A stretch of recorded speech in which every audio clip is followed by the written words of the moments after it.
महादेव के भरे दरबार में श्रद्धालुओं का भीड़ लगा है। उसी समय एक भक्त अपने भोले बाबा से आराधना करता है और बोलता है,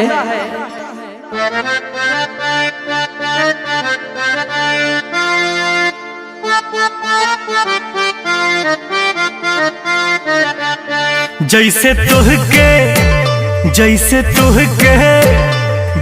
तुहके चाहेली पार्वती, कौन पगली के हमरो फेर बनमती। जैसे तुहके ए बाबा तुहके चाहेली पार्वती, कौन पगली के हमरो फेर बनमती। जैसे तुहके ए बाबा तुहके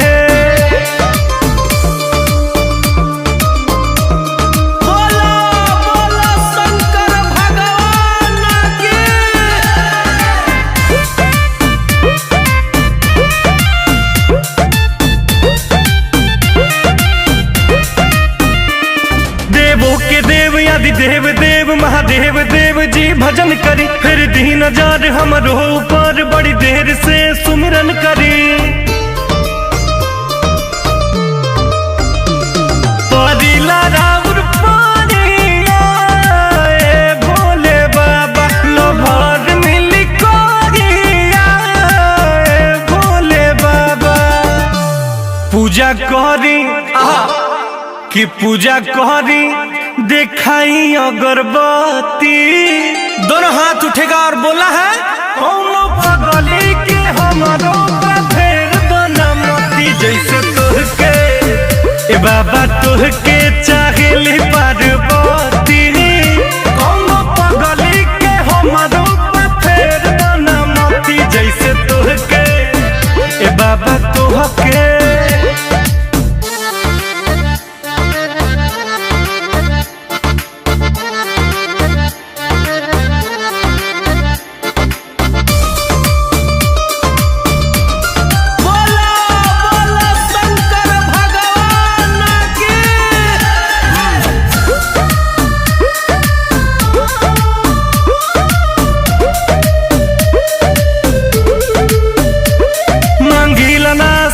चनी मांगिला नाही महल जी, तेरी हाथ हमरा माथ पायत ने कदी ही कहल जी।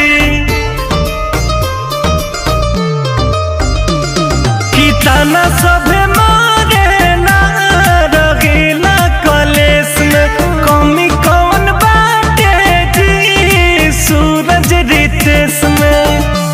त माफ कह दी, माफ कह दी जमन भइल गलती।